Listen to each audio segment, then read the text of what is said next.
Welcome to Galveston Unscripted. Tonight, as we record, I'm going to have the honor of interviewing the great-great-grandson of Quanah Parker, the last war chief of the Comanche tribe, and his name is Nocona Burgess, and he is one of the premier Native American artists in the world and happens to be a member of the Comanche Nation. So he's going to give a talk at the Bryan. I'm going to facilitate it. He'll do the talking and I'll do the facilitating, so it ought to be a great event. We just had lunch and we're going to do a podcast. I'm probably going to travel to New Mexico during the Comanche dances and stuff near Taos, and we'll do it there. But because that's some history. You know, I have gotten relatively recently a series of circumstances that come across my desk. I published a journal article, a scholarly article on some American Indian matters and the Indian trial, which also turned into a 3-part podcast about, and that had to do with the Kiowa Indians tried in a civilian court for the first time in Texas, 1874. First time in the United States that Indian raiders were tried in a civilian court. But really that story and my research has led me to become very involved in American Indian issues, both in my day job as a judge, where I'm involved with the American Law Institute and the law of the American Indian, and just a deeper understanding of the history of Indian-Anglo relations, because you really just, and I say you, I mean, we are taught that it was a history of conflict, and it certainly was, but you know what's missing from that is what about the history of the Indian tribes themselves? And unfortunately, of course, they didn't record it. Mm-hmm.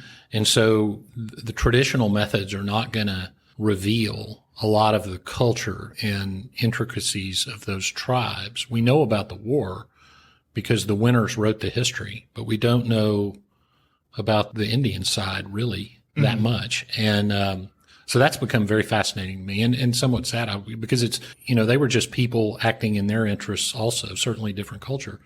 But I don't know. I've just become fascinated. So there's going to be a lot more of that on Wise About Texas in the future. But, well, I'm excited. I didn't mean to digress into Oh, that, no, you're great. Get me fired up. I've been talking about it for 2 hours. So. I love it.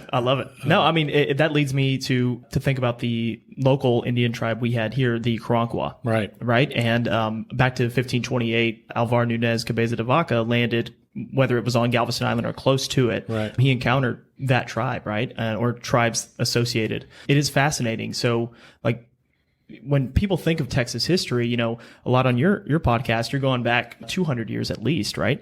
But really, history goes back thousands of years and even traceable firsthand accounts, at least 500 years. Correct. Right? Yeah. So, and the stories from then are the same as the stories from today. So Texas history is a story of pre-Spanish, pre-French, pre-American, where you had a series of Native American tribes vying for Texas, just like the Six Flags vied for Texas. And so you have the Comanches coming in and pushing out the Apache, for example, or what have you, and all the different Indian tribes in Texas. Those are stories of people trying to come to this rough, very difficult place to make a living and do that. And it's a story of conquest and a story, all of that occurred long before any Europeans came here. And so that's Texas history too.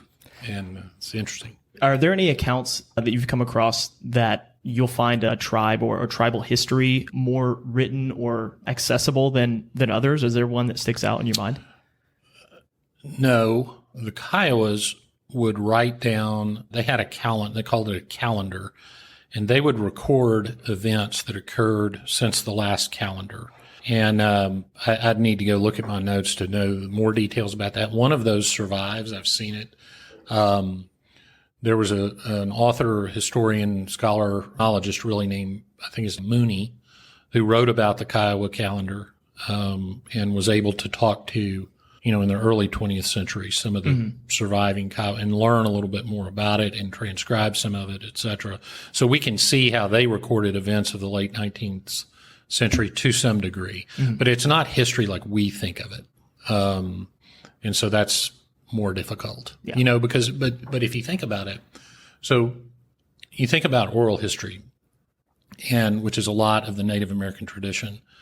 Why isn't that regular history? I think it is, but what they're doing is they're teaching some facts, but also more important than the facts are the lessons.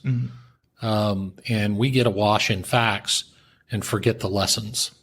And that's particularly acute in today's academy, which I can speak to because I'm part of it. And, it's one thing, if you want to talk about a narrow set of facts, that's fine, but you lose perspective when you do that. So Galveston Unscripted.